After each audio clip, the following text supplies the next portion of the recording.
Toi, Sukolo, na Maître Gims, parce que Maître Gims a tout ça, Tolobaki avant Tobela, avant Zama Koko Soyo, Tolobaki déjà, Mambu, il y a nègre de service, du coup, la baisse n'a rien Gendagi, Kosala, Banini Nae, Kaina Sala, Banini na Macron, pour la visibilité Nae, pour la monnaie danger, pour tout ça. Donc, malgré la circonstance, à Wangana Kangona, nous, na page, mais à mon comme na ki na ya occasion jamais na roka tango na roti kangote na sala roka. Donc au mon a Gims ça la réaction. Toi on a deux sons il y a Gims, des interventions à Gims. Intervention de Gosso Zali côté il y a Maramoua Macron. Deuxième intervention Ezali à l'obéli Maramoua Bananaye. C'est-à-dire que Bananaye a rolingate pas de problème, tout ça pouvait pas dans la famille na dépassé, hein. C'est-à-dire que Aebi Mamarambouana. Mais ajoute d'insulte moro par rapport à l'intervention là, baromo même jaloux. Baromo nous avait comparé nam le roi Fali. Hein? Fali a revara Gims, tonga mini po wa azana ye, ba tout ça va tout ça. Et puis Gims na politesse, ça peut ça respect na. Mais lolo a lobi maramogo sans même qu'on pointer Fali, loko la maman ba yebi, babi que soit muta se sentir piqué. A yebi likambo. Lora a lobi kout na mutute, mais ba babi que a lobi li Fali ba komi goya ko s'acharner contre ye, ko critiquer, ko insulter ye, ko ben même jaloux, et tout ça. Est-ce que Gims n'engana a ko envier na Fali ni? Parce que Gims n'engana fallait retirer jamais au sala au Gims ça. A retirer jamais ne Gims ateka. A rebetera jamais Stade de France. Donc jamais au sala Maramouana nyos. Donc a roda jaloux ne par rapport à quoi? Donc Gims azande muto aza censé. Biso to reprocher à Gims. Et puis tout le monde appelle Gims depuis on a changé de façon là ya otala maramu na Congo. Pour mon avis, il va leli. Donc, azane muto azatene ti batule ti va falloir ko sacrifier tout pour la car intérêt na.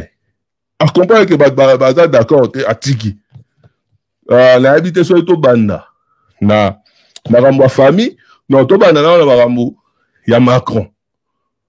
Comme ça après to succès na rambo ya famille. Pour rambo famille pe suivre bango bango finga na bana, bazo finga na moi na mama bana pour rien. Pour Gims à lobby bon. Oh, bateau va ndenge. Bateau m'a vraiment évité. J'en ai jamais parlé. J'ai décliné l'invitation. Il faut savoir que je l'ai reçue en direct, moi. Enfin, pas de Macron, mais de Brigitte Macron. Donc j'ai cherché à savoir déjà l'objet de la visite là-bas, etc. Moi, je suis très au courant de ce qui se passe au Congo. Je suis très au courant de ça. Tu vois, et j'ai toujours eu ce rôle-là, cette position de prendre des décisions qui peuvent tout faire basculer. Tu vois. Donc j'ai dû décliner. J'ai dû décliner l'invitation parce que ça me semblait trop compliqué. Et c'était justifié aussi quand on regarde les Congolais, quand on regarde leurs revendications, et ils sont pas en train d'inventer une histoire, tu vois. Donc, moi, en tant que Congolais, arrivé comme ça, avec le chef d'État français, c'était pas la meilleure idée. On t'en aurait voulu. C'était pas la meilleure idée, on m'en aurait voulu, et je peux comprendre pourquoi on m'en veut par rapport à ça. Tu vois. Donc, j'ai eu une réflexion de 24 heures, j'ai réfléchi un petit peu, bien avant que ça parte sur les réseaux, etc. J'en ai jamais parlé, moi. J'en ai jamais parlé. Je crois que c'est justement Kémy Seba qui a mis ça sur avec un tweet. Moi, j'en avais jamais parlé parce que je me suis dit bon, personne va, quoi qu'il arrive, j'ai pas à dire que j'ai décliné. Macron m'a invité, j'ai décliné, etc. Je n'y vais pas, c'est tout. Parce que c'est politique, c'est machin. J'ai pas envie. Le Congo, c'est un pays spécial. Les artistes sont des politiciens. Ils sont considérés comme des députés. Donc arriver là-bas, non, c'était pas la meilleure des choses. C'était pas la meilleure des choses. Je l'ai pas senti. Encore une fois, tu marches au feeling, donc c'est très bien. Mais toi, c'est quoi ton avis, tu sais, par rapport au conflit même qu'il y a là, au sein même du pays, tu vois, à l'est du pays plus précisément. M23, tout ça. Absolument. C'est quoi toi ton regard par rapport à tout ça? Mon regard, c'est le regard du peuple aujourd'hui. Ouais. Tu vois, ce que je sais, je l'apprends du peuple, c'est eux qui vivent ces scènes-là, c'est eux qui vivent ces atrocités. Moi, je suis pas sur place, tu vois. Je ne fais que répéter des choses qui se passent dans le Kivu, qui sont réelles. Et pourquoi tout ça? Pour des matières premières. Qui arme ces gens-là? Etc., etc., etc. Tu vois, c'est quelque chose qui nous ramène à un niveau céleste où tu n'as plus d'oxygène.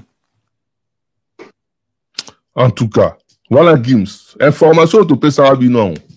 Tu sais que Gims na Youssoufa bazalaki on va proposer bango marambo. Avant même marambo wana, ba proposer bango. Baboyaki pour Gims et moi tu expliquer pourquoi Baboyaki. Mais fallait le roi la muto lingara visibilité. Visibilité. Asalaini. Awele la gamu. Bochanga na cop. Le roi na porte na e. Oh ya ministre ya nini wana. A comme photographe à Macron. Donc, bakotsaki na cop. Donc voilà un peu. Siko na peut-être Gims. Toi on a deux phases. Jean-Paul Yamarambo. Premièrement, déjà, réaction à Gims. Avant toi, on a aspect au bado fingaye, tout ça. Avant toi, on a aspect. Réaction à Gims. Et ça m'a ramené au biso de qui awa. Et ça m'a ramené au biso de condamné qui m'a sacrifié, mboka, a sacrifié pour ça. A l'ingay kouta désister, mais n'a déjà mis tellement à quoi résister na beste, si a kenaïka à s'afficher. Tolobaki yango, mais Gims a réfléchi ça qui bien, a boyaki nae, to peut cette information na awa, o zoloba nini na réaction Gims o to ego zango, o to bika tranché parce que makambo tolobaki yango.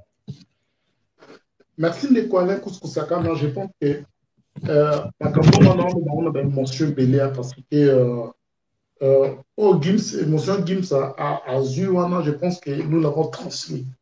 Gims abota a Koli na poto ayebi pena komote. Ayebi souffrance ya komote, ayebi souffrance ya passe ya vie ya poto. Ayebi souffrance ya komote. Makambo nyonso toloba wana biso de toyebi siamo Gims.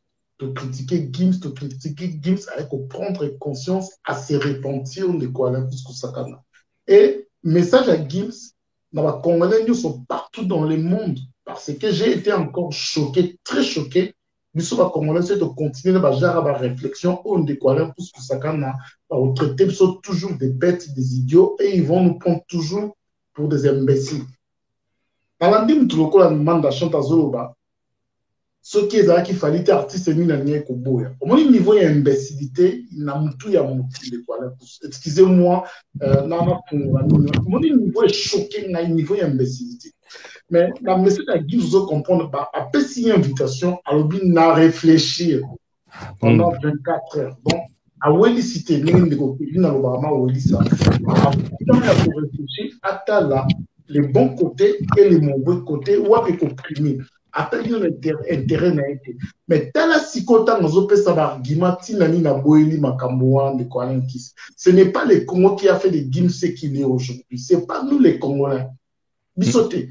Après, il faut qu'on s'en foutre na de Kwalankis n'enga wanda ko pesa mukongo autrefois. Mais tel le lot, tant nous opère ça argument na tinani ni ya boeli ko que les concerts on a na maya misu. Na na maya misu na thème pour comprendre. Et puis on a un niveau sagesse. Il a réfléchi. Donc, on pas grand, il surtout agir ça dans l'émotion. Un homme intelligent n'agit pas par rapport à ses émotions. À Weleli maman à tani gâteau, à moni mutambo ils en a si maté, à moni nyamazoba, à kanakena mutambo ya pété. Les quoi d'un coup. Poukou, à tel à quel bloc à mouké, yango eboumi na mutambo. Pour maïe les airs mouké, à monika amzala bloc au bien. Les lots oyo. De quoi par rapport à la réaction à Gims était à Bissoba Congolais.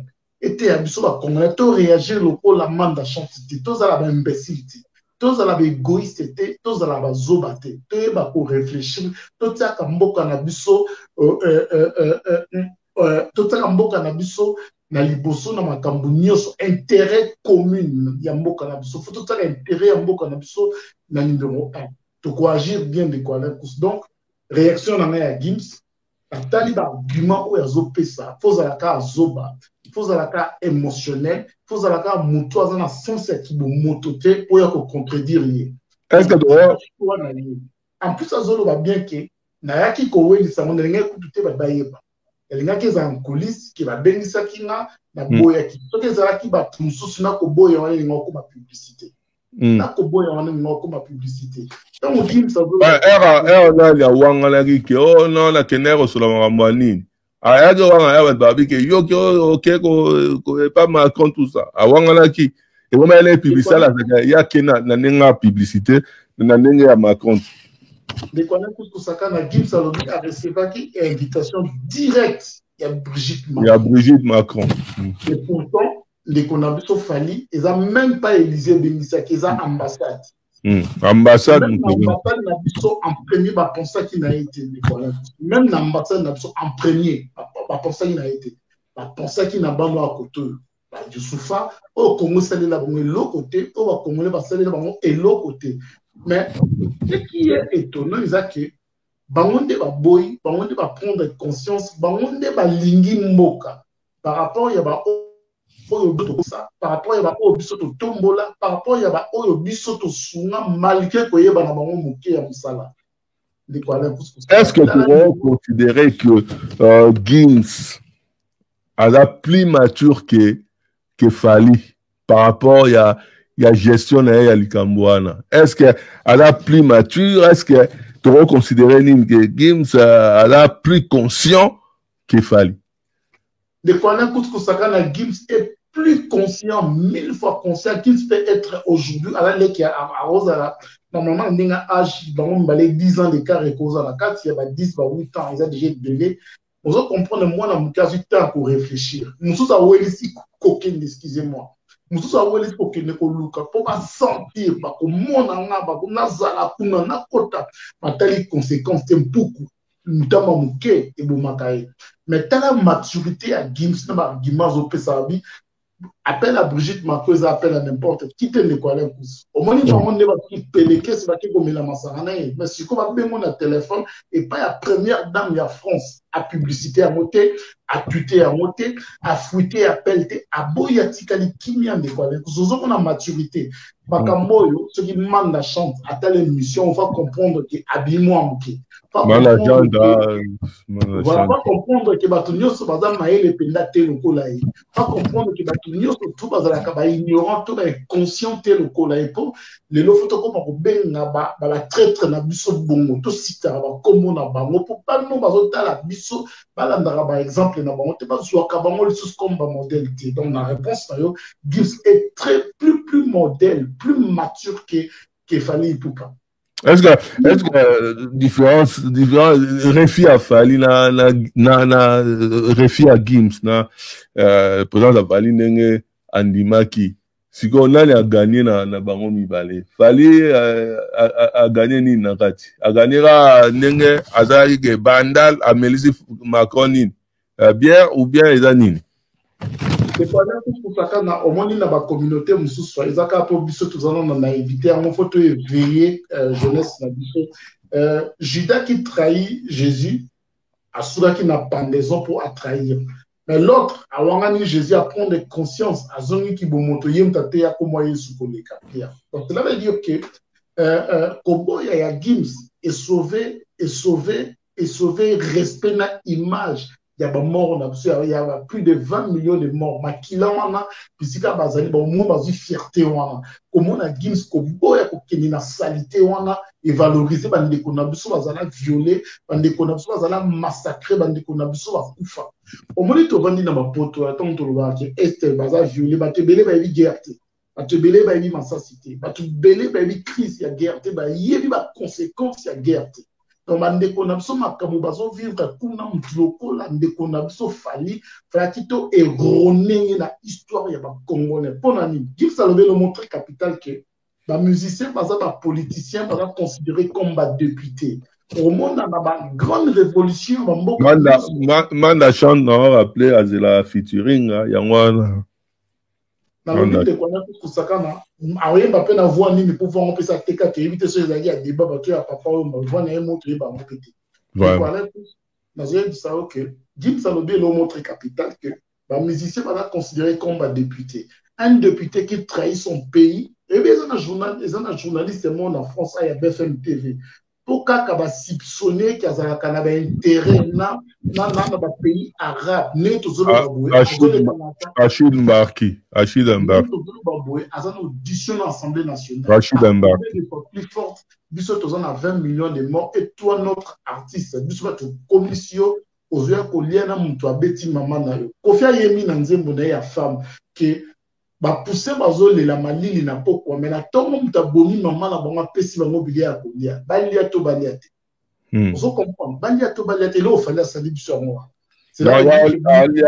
yango bayaya bano baenviaka baparent bavoisin donc matro en tout cas Gogo Boss baargument Gims tolanda ngo na lisusu parce que tolanda baargument Gims aux autres donc eza elo mo eza na sagesse moko ebele tolanda. Décliner l'invitation, il faut savoir que je l'ai reçue en direct, moi, enfin pas de Macron, mais de Brigitte Macron. Donc j'ai cherché à savoir déjà l'objet de la visite là-bas, etc. Moi, je suis très au courant de ce qui se passe au Congo. Je suis très au courant de ça. Tu vois, et j'ai toujours eu ce rôle-là, cette position de prendre des décisions qui peuvent tout faire basculer. Tu vois. Donc j'ai dû décliner. J'ai dû décliner l'invitation parce que ça me semblait trop compliqué. Et c'était justifié aussi quand on regarde les Congolais, quand on regarde leurs revendications, et ils sont pas en train d'inventer une histoire, tu vois. Donc moi en tant que Congolais, arrivé comme ça, avec le chef d'État français, c'était pas la meilleure idée. On t'en aurait voulu. C'était pas la meilleure idée, on m'en aurait voulu et je peux comprendre pourquoi on m'en veut par rapport à ça. Donc j'ai eu une réflexion de 24 heures, j'ai réfléchi un petit peu, bien avant que ça parte sur les réseaux, etc. J'en ai jamais parlé, moi. J'en ai jamais parlé, je crois que c'est justement Kémy Seba qui a mis ça sur avec un tweet. Moi, j'en avais jamais parlé parce que je me suis dit, bon, personne va, quoi qu'il arrive, j'ai pas à dire que j'ai décliné, Macron m'a invité, j'ai décliné, etc. Je n'y vais pas, c'est tout. Parce que c'est politique, c'est machin, j'ai pas envie. Le Congo, c'est un pays spécial. Les artistes sont des politiciens. Ils sont considérés comme des députés. Donc, arriver là-bas, non, c'était pas la meilleure des choses. C'était pas la meilleure des choses, je l'ai pas senti. Encore une fois, tu marches au feeling, donc c'est très bien. Mais toi, c'est quoi ton avis, tu sais, par rapport au conflit même qu'il y a là, au sein même du pays, tu vois, à l'est du pays plus précisément. M23, tout ça. Absolument. C'est quoi toi ton regard par rapport à tout ça? Mon regard, c'est le regard du peuple aujourd'hui. Ouais. Tu vois, ce que je sais, je l'apprends du peuple, c'est eux qui vivent ces scènes-là, c'est eux qui vivent ces atrocités. Moi, je suis pas sur place, tu vois. Je ne fais que répéter des choses qui se passent dans le Kivu, qui sont réelles. Et pourquoi tout ça? Pour des matières premières. Qui arme ces gens-là? Etc., etc., etc. Tu vois, c'est quelque chose qui nous ramène à un niveau céleste où tu n'as plus d'oxygène. En tout cas, voilà. Gims risque ya koloba bele asala iku banzembe contre Kagame tomonaki yango mais ye soki babenge na makambo ya politique ya mboka kokima onga na kota makambo ya politique te mais soki eza Macron tala mbangu akosala donc voilà un peu ndeko Gogo baargument ya Gims eza na niveau sagesse moko extraordinaire. En tout cas, déjà, bravo, coup de chapeau à Gims, raisonnement à pousser. Moi, parenthèse, bon, mais rapide, depuis musique, c'est Banda, bateau, bah, bon, ma musique, la biso, ce sont des fanatiques que moi j'appelle en fait une bande de moutons de panurge. Qui hier, bah là, au commissar, Gims, tant le bas qui phrase, alors, bah, il y a les jeunes. Tout ça. On va dire les instruments, bah, il on peut en publier, pour en voir. Le bah, on a un aspect, bah, insulte, on a après. Les lots, bah, bandi, parce qu'il a dit des choses qui sont réelles. Ceux là, nous avons un argument, nous avons une visite à Macron au Congo. Macron n'est pas venu au Congo pour le Congo. Macron est venu au Congo pour les intérêts de la France. Ça, il ne faut pas qu'on oublie déjà. La première des choses. Macron n'est pas venu au Congo pour la situation qu'il y a au Congo. Non. La preuve en est qu'il y a même en plus, il y a une connerie au ministre, il fallait d'influencer, il ne pas passer à n'importe quoi. La preuve en est qu'il y a même eu à un moment des échanges entre Yéna, Félix. C'était un peu chaud pour dire qu'il n'était pas venu pour le Congo. Il était venu pour les intérêts de la France. Parce qu'ils ont compris que la France a perdu majorité, il y a marché en Afrique et dans la mission à reconquête en Afrique, il y a autant de pays en pays en Afrique pour récupérer le marché au français perda. Il y a l'équipe chez Bissot. Et passage chez Bissot, il a voulu se servir na bana ya mboka qui sont en mesure que c'est babimi bako drainer foule et lui qu'est-ce qu'il avait besoin? Il n'a pas besoin qu'il m'ait expliqué que na est kuna basi bada violer tout ça non. Lui il avait besoin na compte s'il y a visite nene azoko le kana pays wana il faut le cas azoma ba image mo oyo eko constituer reportage na ligne y a linga ça na modèle na ye par rapport à visiter ça en Afrique. La preuve en est que à ce reportage moro boy wana après wana la toute première phrase na raposa na beta likofi na TV to na monagi reportage wana phrase ali bossa bimisaki. Atia image na bandal to ba omela nini soki lo toko soki nini na nganda na bandal atia première phrase que l'Afrique est tout sauf une terre d'angoisse. Place ta monnaie vraiment que tala ndenga utiliser mutu oyo na ba bêtise o aibina mutu na makolote pour na ko servir ba intérêt na Yemoro Macron et le walingi a véhiculé comme image. Phrase wana qu'est-ce que ça veut dire? Phrase wana el nigo lo bake na tamboli do bino boya la wotela biso makele les koto qu'il y a des femmes violées, il y a des atrocités kuna. Mais moi j'ai été chez vous. Na moni batu ba o sepela, batu bazo ganga ba o sala fête tout ça. Na moni esiga ton sous batu matanga. Donc première phrase déjà ça veut dire ça. L'Afrique est tout sauf une terre d'angoisse. Angoisse c'est ça qu'on a été. Kuna la kei kuna ba tiba ba o sepela. Ici c'est Bandal, soki c'est Paris. Ici donc musala nyonso bazo sala ya ko faire passer message moko ya galère aux na mboka na ba problème au bomiango pona ola ça ba bazo sepela on dirait ba sala la fête bazo vivre bien quoi. Image donc oyi nango oyezaki nango posa yango wana atina na reportage na ye l'Afrique est tout sauf une terre d'angoisse. Donc moi je veux dire il y a qu'il y a une place moko place batwala ba ambiance place bon mais là masanga tout ça. En fait place bato ya mutu mais ça la terre ou toi na notion même pas ya moka zorini ici c'est Paris ici c'est Paris na besoin ba goût peut-être ti na go ba sala yango te besoin ba terrain nango te intérêt nango il y a récupéré ba image wana ayo sala reportage na ye a tagi na compte sur Instagram na yeso nini na dakin ba boganga ici c'est Paris abani ko sous-titrer akobani ko loba voilà ye que l'Afrique est tout sauf une terre d'angoisse. Moi je veux dire Macron, Macron, je dirais cette phrase déjà, premièrement, s'il peut avoir la gentillesse, il y a Rolong l'a déjà parti, on a Rolong la phrase, voilà. La bossa vidéo. Ou alors, Azwa, Akenena Est, la bière, on a Castel, Akena Bunagana, avant na Bunagana, na Barmon na Bunagana, Azoko Mela, et puis, Baneli reportage, voilà, s'il ne va pas nous dire, ça aux hommes, c'est la même phrase, voilà, que l'Afrique est tout sauf une terre d'angoisse. Parce qu'il ne sait pas, bateau dans l'Est, comment ils sont angoissés. Tu ne sais même pas ce qui est la boutou en a bien, ce qui est la mouga nini, ce qui est attaquer les côté nini. Et angoisse, vivant dans l'Est. Yo, tu t'es servi à Moutoumoro au place sur Abimi, Baroya, Barola de Simanaye, que moi j'appelle des moutons de panurge, mais il y a Simawana, Bado Ganga, ici c'est Paris, tout ça. Il a le logotika image parce qu'il avait juste besoin de ça. Il a posé un artiste il avait juste besoin à moi séquence Moroboy. Pour Allah qui s'abatouke, visite en Afrique, c'était une réussite. Botan la place à Gendaga Yamba Ingabia, avec les beaucoup tout ça. Et puis la preuve en est, voici ces images. C'est tout. C'est ça, c'est ça. Il a posé la bisoté, il a une mission pour la France. C'est ça, exactement. Comment dire, l'échange qui a Félix. Réponse à Félix, et dans la même situation où l'Ukraine a dû vivre. Que non, vous, ça fait depuis 1994, vous n'avez pas été en mesure d'assurer souveraineté d'Abino. C'est exactement la même chose qui se passe en Ukraine. Mais pourquoi il ne dit pas Zelensky? En Ukraine, ils ne sont pas en mesure de contrôler la souveraineté d'Abano. Les soldats russes, ils ne sont même pas là depuis ce qui est passé. Depuis Crimée, Lugansk, c'est ce qui est là depuis là. La Russie. Donc, parlons de la Ukraine. Ils n'ont pas été en mesure de protéger le territoire d'Abano. Mais là-bas, il y a autre chose.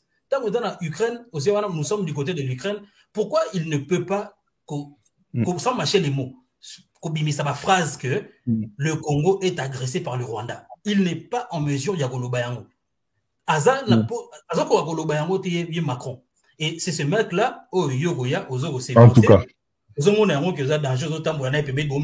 Tout ça, et qui veut servir de toi. On dirait que Ezali honneur moko. En plus, la comprenait même pas comment te servir. Il y a un mois, Yann Barthez a bêta qui est star local.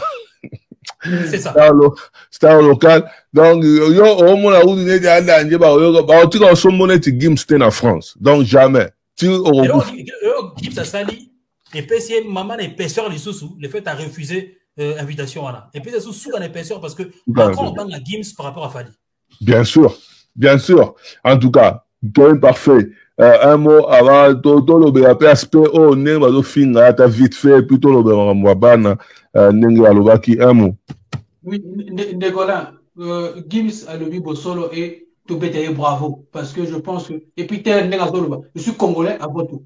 C'est-à-dire que Ayeba qui étant dans le Bibo, visiter les acquis politiques, c'est-à-dire les acquis politisés. Et Ayeba à comprendre, n'a pas enjeu à comprendre. Ça veut dire, à la maturité, à la sagesse. Et je pense que Maweli, c'est si Kazali Ndegola. Cause à la esclave, il y a vie, ils ont bien été. Faut vivre à l'esclave, c'est-à-dire, il y a vie. Mais c'est-à-dire, comme esclave, il y a vie. C'est pas normal. Et je crois que Maweli, c'est une zone. Donc, si j'étais Maweli, ça, si j'étais Maweli, ça, Gimso, la personne qui a le son, il y a vie. Faut qui maturité nanga so na zali mawulisa fona za la sage so na zali mawulisa na ko sala makambo oyote so na zali mawulisa na ko zanda soni so na zali mawulisa fona la kisaka na za congolais fona rectifier les kambo fona sala moi communiquer na ko senga pardon parce que aujourd'hui si ba pebele de quoi et j'espère que ici comme mawulisa zali akozonga na nzela de quoi mais je crois pas parce que to yebi motwana alingito ki mawulisa est-ce qu'akozonga na nzela question mark. En tout cas, question mark, Maouli, ça sera en là. Mais, là, bon, tout le monde dit, déclaration Gimso, et finit si Gims. Bah, figure, Gims, jaloux, Gims, boyé, Gims, Gims a quitté la France, En tout cas, déjà, pour un rappel, déjà, Gims a ça là, il fallait 50 ans à tout le salon. Donc, déjà, il faut pas aller bango. Et puis, et passer à Gims, c'est là dans un niveau qualité. Donc, même pas aux audaces, même sur le plan artistique. Donc, Gims, c'est déjà le Gio, Timo qui est aussi là, au Tiraloyen malheureux l'a été. Donc, je ne vois pas na côté l'art à l'équio koleka à teka koleka yo au tika jamais au bête à Stade de France. Donc voilà, c'est quoi yo baroyo que la Gims ayo que la fali soki zoua soki ya nini alors que yem douta well ils ont amené ça la maweli ça pour à Gims so Gims a quitté na kin a ko luka eti ba s'afficher ndenga sala na Macron Jean-Paul ben sûr toi na ba to le cas tout à moi bref pour représenter ma casse pour émission là me pour te lever puis me rebeller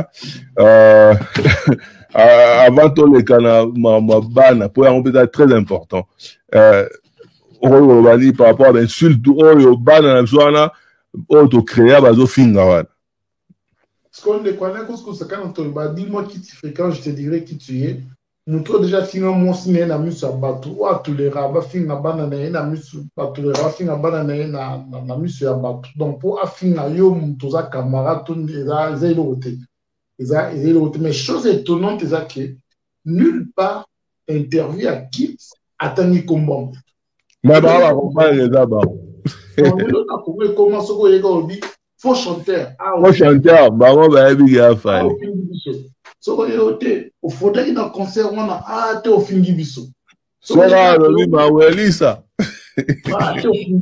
C'est comme si Bango Mogo Bayebi Kenyo sur Yamaha. Il n'ose pas le même ma weli ça. Oh, il n'ose pas manquer respect. Oh, non, ma weli ça. Voilà le talent tout ce que ça Canada. Ma camo dit ça le bien. On sait plus dans mes parents pour sans la genèse l'avenir est athée. Tu es pas éduqué par la nation dans la. Si quand yo papa to maman zo tolérer ma camo ya boué. Ozo mon normal, moi normal. Na peu sur exemple un man d'achat. Oui, propos un man d'achat. Alors, la télé dans un pays où il ne faut pas expliquer tout de suite. Dès que tu as un rôle à sauter. Pour comprendre, nous avons réfléchi le rôle à Zoba pour les gars. Moussenzi, vraiment, donc. Moussenzi, bon, il même pas de niveau, il y a une bêtise, il y a bon de quoi. Donc, la bateau news, la bateau fin à Gims, il y a 20 millions de personnes noirs. Ils ont les colons pour Gims à honorer Bango Gogo à lobby, à se faire respecter. Nous avons un Congolais au moins pour y faire face. La présidente de la République française, faut tous en fiers déjà de quoi. Tout long voyage commence toujours par un premier pas. La Jamaïque, Bob Marley, les lots tous en Gims, c'est une fierté. Tous en Youssoufa, c'est une fierté. Donc, Bisso, tu peux abandonner, monter. Les lots, et l'eau, ça va passer ça qui Gims a simi drapeau à Congo et que les Congolais n'y ont pas qui Gims a yebi koyemba, Gims a taba français, n'a européen à Johnny Hallyday était encore en vie, Gims régnait la France. Parce que Tiring, il fallait que l'on artiste français, un pokora, il bossait à Gims, à bébé. Fou comment de quoi. La photo, il y a un Nakamura, puis il y a Gims, à moi. Donc, encore une fois, Bissot, derrière notre flambeau, notre fierté qui est Gims, il pas Bissot Rosala, les lois à la Kémy Sebana, Bissot Rotambola Simana, et qu'il fallait aussi artiste congolais, mieux sur celui africain.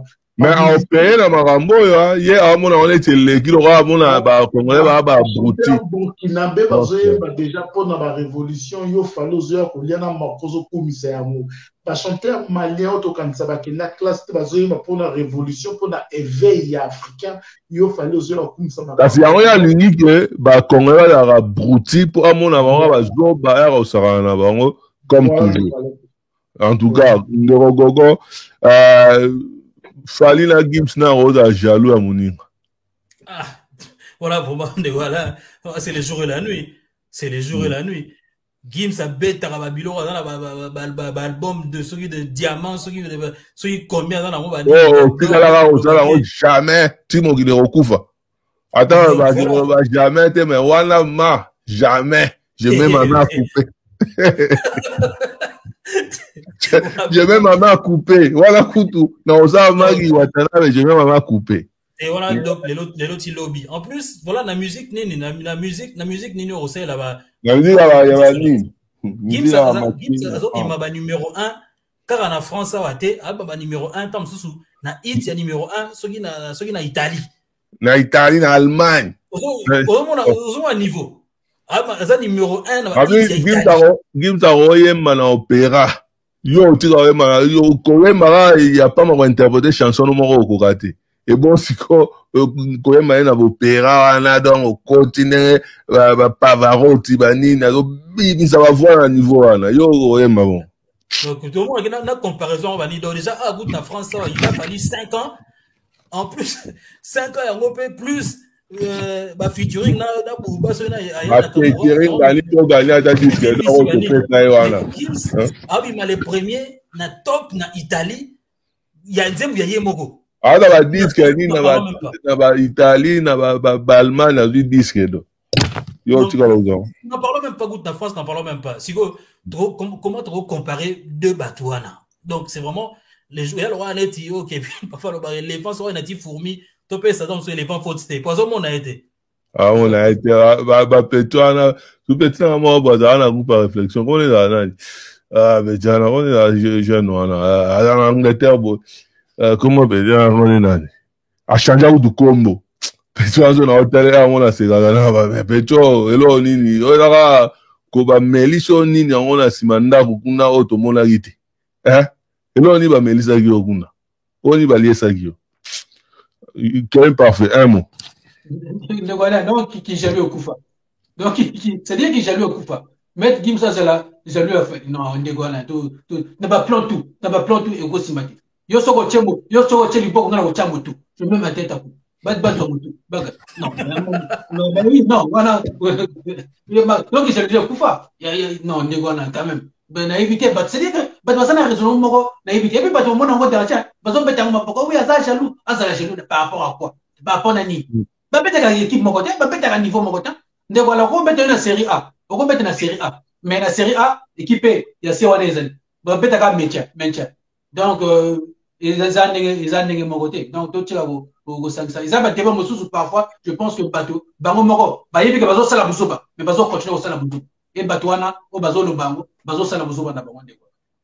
En tout cas, mais les ans, en tout cas, tout à ce et loco à Gims, parce que, bah, heureusement, toi, samedi, hein, Koutouni, il faut changer ce R, ni non, il faut changer. Entre 2 heures et 3 heures. Na 2 heures de la R, tu perds une heure. En avril, pardon, ils ont avancé. Donc, na 2 heures et au bord de 3 heures. La 2 heures de la 3 heures. Et, bon, total, moi, intervention Game Solo. Bon, il aurait là week-end, en plus, il y a un retour, tout ça, émission, tu récupérer l'actualité, nous, sur un peu, et puis, tu auras, tu 4 ans, pour battre, appeler temps, et à retard, là, bien, voilà.